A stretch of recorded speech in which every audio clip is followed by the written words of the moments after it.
En los años 40 del siglo XX, los radicales que gobernaron aproximadamente 10 años en Chile, del 40 hacia el finales de esa década,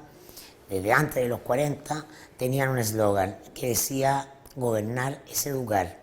Hoy, traído al siglo XXI,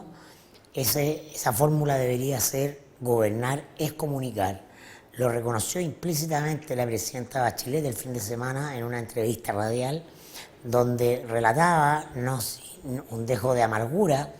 que algunas de sus reformas, de las más resistidas, pese a que no afectaban a la mayoría de los chilenos en las encuestas, la mayoría sí las rechazaba o sí tenían alguna distancia. Y citaba, creo yo, muy bien la presidenta Bachelet el caso de la reforma tributaria, que apuntaba a elevar los tributos del sector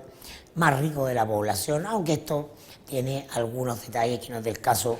comentar acá, algunos matices. Lo fundamental es el reconocimiento que hace la presidenta, puesto que lo comunicacional es parte de un dispositivo superior, que es el aparato de poder. Construir un discurso, que ese discurso tenga presencia, que ese discurso se enfrente al discurso del adversario, es un resorte del poder. Lo que está haciendo implícitamente la presidenta es reconocer la ingenuidad, ¿no?, que hubo en ella y sus asesores más estrechos de pensar que porque tenía una votación holgada con la que alcanzó la primera magistratura y porque tuvo un triunfo formal en las elecciones parlamentarias y la derecha fue derrotada, no iba a tener oposición. Es no entender cómo se construye el poder en Chile, ¿no? Repetimos, como lo comentamos en esta misma sección la semana anterior, que la verdadera oposición a la nueva mayoría ha sido la concertación, y en estos días eso se reafirma semana tras semana en la prensa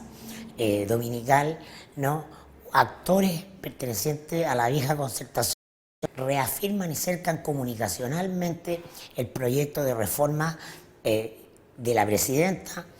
a través de dispositivos comunicacionales muy de esta época, sin oponerse directamente, pero minando los supuestos o los fundamentos de la construcción discursiva, ¿no?, de estos cambios. La pregunta aquí, creo yo, es clave, ¿no? ¿Por qué la presidenta fue o se atrevió a encabezar un conjunto de reformas para las cuales solo había mayorías formales y no se tenían los dispositivos de poder adecuados, los dispositivos de poder, la construcción de sentido, la capacidad o la determinación de movilizar? Y creo yo que la presidenta requiere hacerse una fuerte autocrítica, porque esto pasa básicamente por el estilo de liderazgo que ella decidió construir. Un liderazgo débil, un liderazgo muy pausado, un liderazgo sin énfasis, una incapacidad de movilizar en pos de una causa a lo que se suponía eran las mayorías beneficiadas por esta reforma. Y lo hace porque ella encierra en su seno, en su propia alma, una contradicción, porque si bien ella es la que funda la nueva mayoría, también ella es parte de la vieja concertación, aunque no lo quiere reconocer. En buenas partes su temor al conflicto, su